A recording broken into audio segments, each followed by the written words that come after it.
নমস্কার সুপ্রিয় দর্শক শ্রোতা সকলকেই স্বাগত হিন্দু লাইফস ম্যাটার ইউটিউব চ্যানেলে। দর্শক, পশ্চিমবঙ্গের বিধানসভার নির্বাচনের প্রথম ধাপ 23শে এপ্রিল শেষ হয়েছে এবং দ্বিতীয় দফা শুরু হবে 29শে এপ্রিল।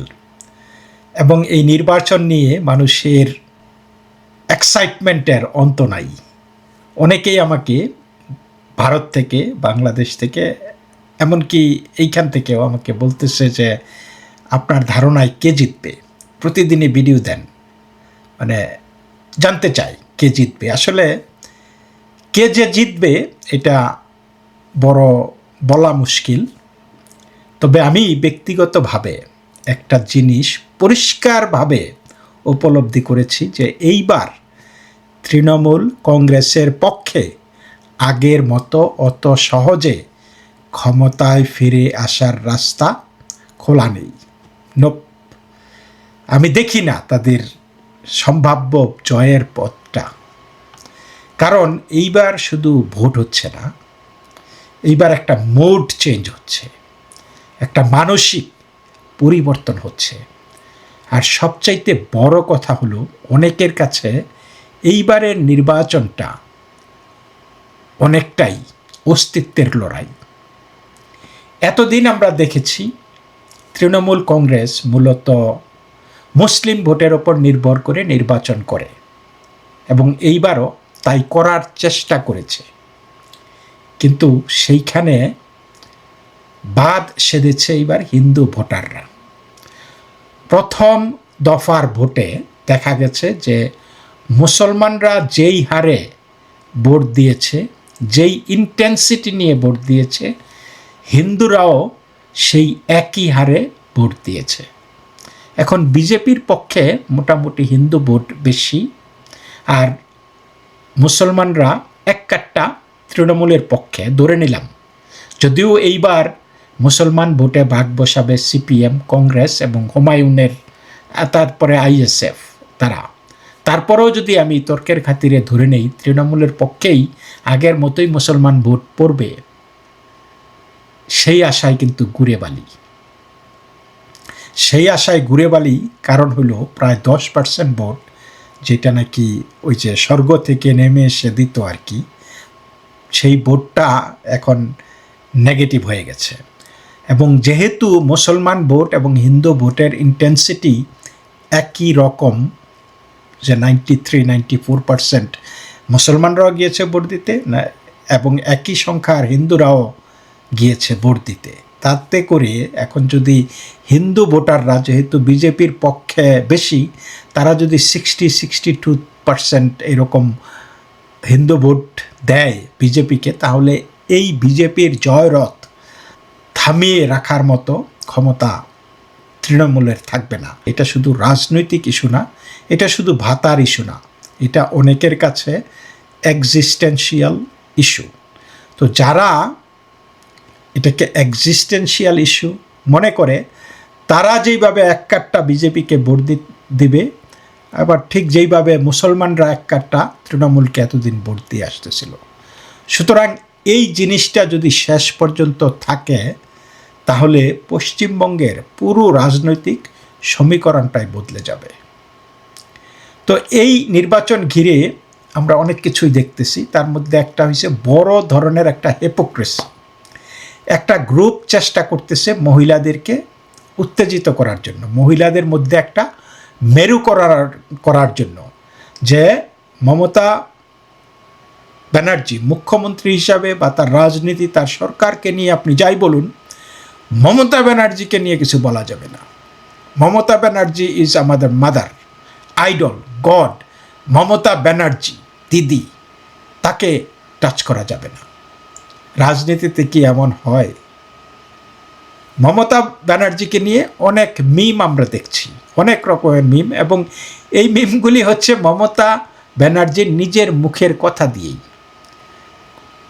ভালো কথা থাকলে সেটা সেখানে ভালো আছে, মিম ভালো, খারাপ কথা থাকলে সেটা মমতারই কথা।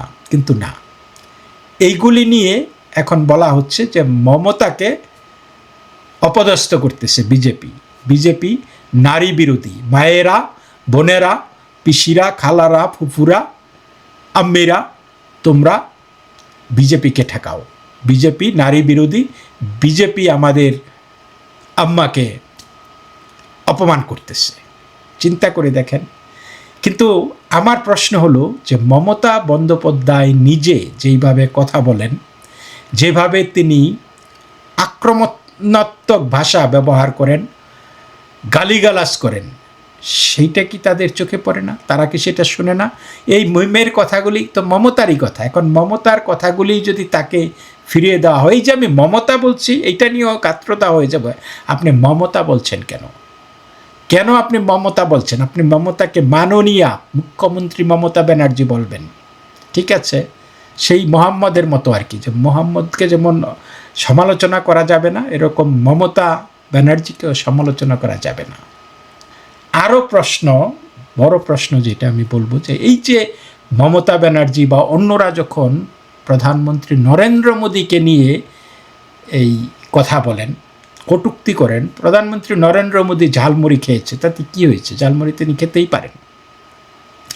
এখন বলছে যে ঝালমুড়ি খাওয়া শুরু করেছে, এখন তো মাছও খাবে, মাংসও খাবে। একজন সাধু মানুষ, সন্ন্যাসী মানুষ, যিনি নাকি পরিবার গৃহত্যাগ করেছেন, যোগী পুরুষ, সেই মানুষটিকে আপনি বলছেন মাছ মাংস খাবার কথা। এটা কি আপনি বলতে পারেন? এটা কোন ধরনের রুচিশীলতা, কোন ধরনের সুশীল কথা এটা, যে এখন সে নাকি অনেক কিছুই খাবে? আর তাকে বলা হচ্ছে বহিরাগত। তিনি কি ভারতের প্রধানমন্ত্রী না? পশ্চিমবঙ্গ কি ভারতের বাইরে? তারপরে স্বরাষ্ট্রমন্ত্রী অমিত শাহকেও বহিরাগত বলা হচ্ছে, যে বহিরাগতরা আইসা পশ্চিমবঙ্গ দখল করার পায়তারা করতেছে। তা আমরা তো দেখলাম যে বহিরাগত ওই যে বিহারের যেই এই লালু পুত্র যাদব, সে এসেছে, কেজরিওয়াল এসেছে। তো বাইরে থেকেও তো অনেকেই পশ্চিমবঙ্গে তৃণমূলের হয়ে তারা নির্বাচনের প্রচার করতেছে। তাহলে তারা বহিরাগত না হলে তো প্রধানমন্ত্রী নরেন্দ্র মোদী একটা সর্বভারতীয় দলের নেতা এবং দেশের প্রধানমন্ত্রী, তিনি পশ্চিমবঙ্গে আসলে তিনি বহিরাগত কি করে হন? তিনি দেশটা চালাচ্ছেন, এটা তার জুরিসডিকশনে পড়ে। স্বরাষ্ট্রমন্ত্রী অমিত শাহর জুরিসডিকশনে পশ্চিমবঙ্গেও আসছে। তাহলে তাদেরকে বহিরাগত বলে যখন দাগিয়ে দেওয়া হয়, তখন এটা কোন ধরনের ভাষা? তখন প্রতিবাদটা কোথায় থাকে? এই যে যারা নাকি সেকু মাকুরা আজকে দিদির জন্য যাদের গায়ে জ্বালা ধরে গেছে, তো এটা কি ন্যায় বিচার বলে আপনারা মনে করেন, নাকি এটা একটা সিলেক্টিভ আউটরেজ? এই বামেরা, এই সুশীলরা এবং আমি জানি না যে সব ভাতাজীবীরা আর কি, বেসিকলি এটা কি সিলেক্টিভ আউটরেজ না? আমি তো তাই বলবো। তো এটা চরম ধরনের একটা হিপোক্রেসি। তো আরেকটা বিষয় এখানে পশ্চিমবঙ্গে এই নির্বাচনে একটা ভয়ের রাজনীতি তৈরি করার চেষ্টা করতেছে এই তৃণমূল। তারা বলছে যে বিজেপি যদি ক্ষমতায় আসে তাহলে মাছ মাংস খাওয়া বন্ধ হয়ে যাবে। প্রশ্ন হলো, এটা কি বাস্তবতা? বিজেপি তো আরও 21-22টা রাজ্যে তারা সরকার চালাচ্ছে, সেই সমস্ত রাজ্যে কি মাছ মাংস খাওয়া বন্ধ হয়ে গেছে? এই যে ভোটের জন্য ভয় দেখানো, এটার তো একটা সারবত্তা থাকা উচিত। এবং আমি আপনাদেরকে স্পষ্ট করে বলবো যে যদি মেরুকরণের রাজনীতি কেউ করে, সেটা হলো তৃণমূল। আপাদমস্তক তারা মেরুকরণ করার চেষ্টা করতেছে। আরামবাগের এক সভায় দেখলাম অভিষেক ব্যানার্জি, তিনি মানে হম্বিতম্বি করতেছে, বলতেছে 4 তারিখ 4 মে আর কি তিনি আসবেন আরামবাগে, সেখানে ডাকডোল বাজবে, আবির খেলবে, আবার নাকি উত্তম মধ্যম হবে। তখন তিনি দেখে নেবেন কে কাকে বাঁচায়। এমনকি তিনি সরাসরি দেশের স্বরাষ্ট্রমন্ত্রী অমিত শাহকে চ্যালেঞ্জ ছুড়ে দিয়েছেন যে আপনি চিন্তা করে দেখেন, যে একটা বলতেছে যে সাহস থাকলে 4 তারিখে পশ্চিমবঙ্গে থাকতে। তো 4 তারিখে তো পশ্চিমবঙ্গে উনি যে কোনো জায়গায়ই থাকতে পারেন, তিনি ভারতবর্ষের স্বরাষ্ট্রমন্ত্রী। তো তাকে বলতেছে যে দেখি, মানে একটা গ্রুপের উদ্দেশ্যে আর কি, যে তিনি সহনশীলতায় বিশ্বাস করেন না, তিনি ক্ষমায় বিশ্বাস করেন না, 4 তারিখে খবর হয়ে যাবে। তো কী ধরনের ভাষা একটি দলের দ্বিতীয় শক্তিশালী নেতা আর কি, সর্বোচ্চ শক্তিশালী নেতার কাতার থেকে দ্বিতীয় মমতার পরেই প্রকাশ্যে এই ধরনের ভাষা ব্যবহার করছে। এটা কি গণতন্ত্রের ভাষা নাকি এটা মস্তানি? এটা কি রাজনৈতিক প্রতিযোগিতা নাকি সরাসরি হুমকি? অনেকে আবার শুনলাম যে 4 তারিখে দেখে নেব তোমার বাপ কয়টা, মানে এরকম কথাও আবার দেখলাম আর কি ভিডিওর কমেন্টে। তো এটা যদিও বাপ নিয়ে অনেক কথাবার্তা আছে, আমরা শুনি, মুখরোচক গল্প প্রচলিত আছে, সেটা অন্য বিষয়। তো যাই হোক, এই কথাগুলি এমন একটি ব্যক্তির মুখ থেকে আসতেছে, মানে এতই বুকের পাটা, তার শক্ত বুকের পাটা, যে নাকি লিপস অ্যান্ড বাউন্ডস তার কোম্পানি একটা প্রতিষ্ঠান আছে, সেই প্রতিষ্ঠানের প্রায় 200 কোটি টাকা মানে ইডি বা সিবিআই তারা বাজেয়াপ্ত করেছে। তো এই টাকা, মানে তার এতই বুকের পাটা, এতই সাহস অমিত শাহকে হুমকি দেওয়ার, যে সে যে ওই টাকাটা যে তার টাকা, সে ইডি সিবিআইয়ের সামনে গিয়ে বলতে পারে না এই টাকাটা তার। 200 কোটি টাকা যেমন চাম চেঞ্জ আর কি, যে জাস্ট গেছে চোখে এরকম হারায় যায়। তো এমনই বুকের পাটা এই ব্যক্তি যে সেই টাকাটা সে দাবি করতে পারে না। তাহলে যার বিরুদ্ধে এত বড় অভিযোগ, তারা যখন বড় বড় কথা বলে, সেটা কি বিশ্বাসযোগ্য লাগে? কেউ যদি প্রশ্ন করে এই টাকা কোথা থেকে এলো, তখন কি জবাব দেওয়া হবে?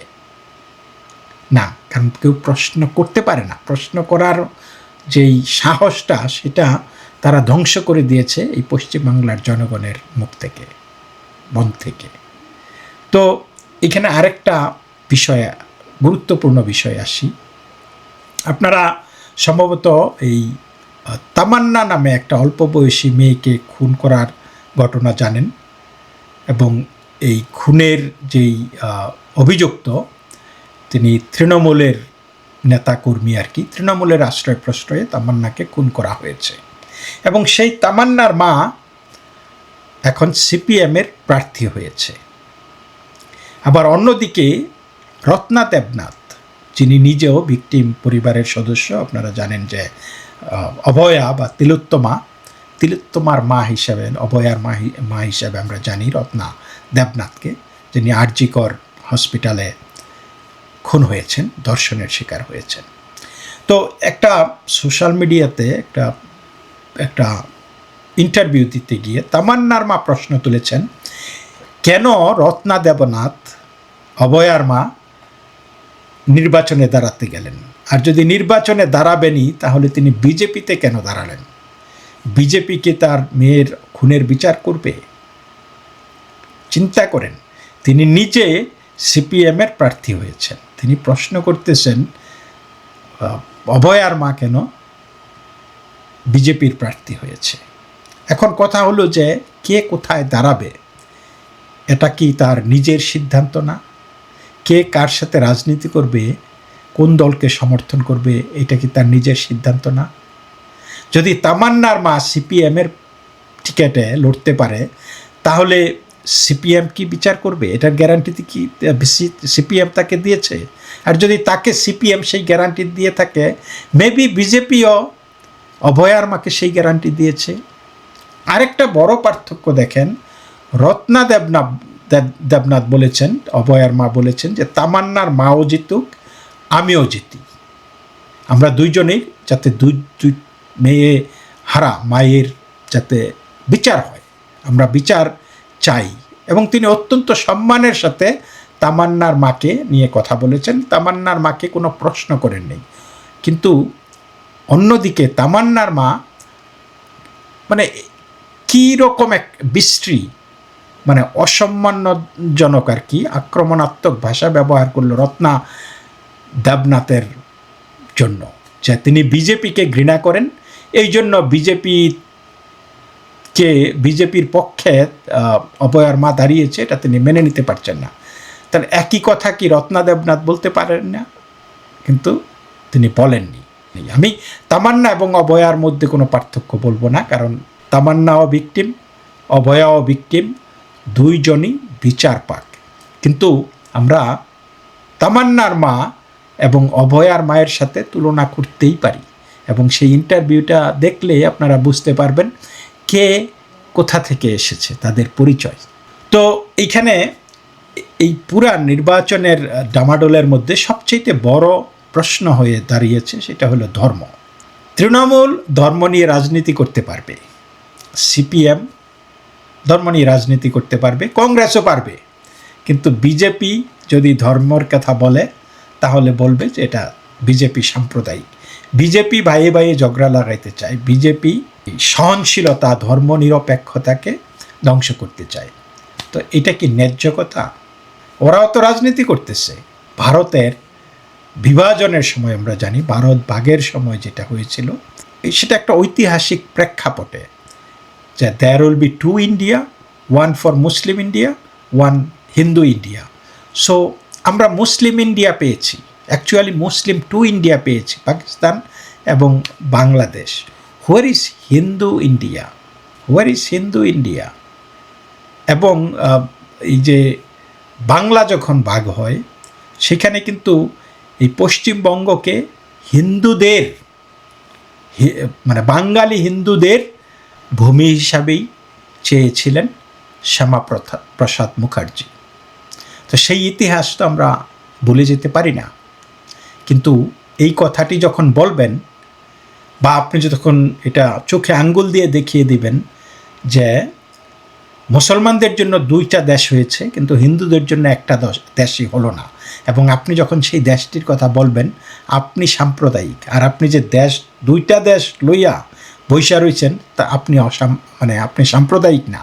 এবং আপনার দেশে, ভারতবর্ষে বা পশ্চিমবঙ্গে মুসলমানরা ফেলে ফুপে বাড়তেছে।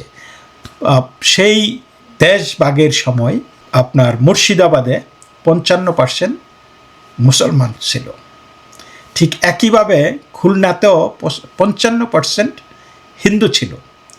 কিন্তু কি কারণে মুর্শিদাবাদ পশ্চিমবঙ্গের সাথে রয়ে যায়, খুলনা বাংলাদেশের সাথে রয়ে যায়? আজকে মুর্শিদাবাদে মুসলমানের সংখ্যা 66%, অর্থাৎ 12% বেড়েছে সেই স্বাধীনতার পর থেকে, মানে দেশভাগের পর থেকে। আর খুলনায় হিন্দুর সংখ্যা 55% থেকে 12%-এ নেমে এসেছে। সুতরাং বোঝাই যাচ্ছে যে কারা কোন দেশে কত ভালো আছে। কিন্তু এই পশ্চিমবঙ্গে কিন্তু এই বাংলাদেশের যেই পরিণতি হয়েছে হিন্দুদের, সেই দিকেই ধাবিত হওয়ার পথে, এবং এই সিপিএম তৃণমূল এই কাজটাকে খুব ম্যাটিকুলাসলি আগায় নিয়ে গেছে। তো এই অবস্থায় হিন্দুরা যদি মনে করে যে এটা আমাদের এক্সিস্টেন্সিয়াল একটা ক্রাইসিস, এই নির্বাচনটা নির্ধারণ করবে আমরা থাকবো কি থাকবো না, তাহলে তাদেরকে কি আপনি সাম্প্রদায়িক বলবেন? একদিকে ভয়, অন্যদিকে পরিচয়ের প্রশ্ন।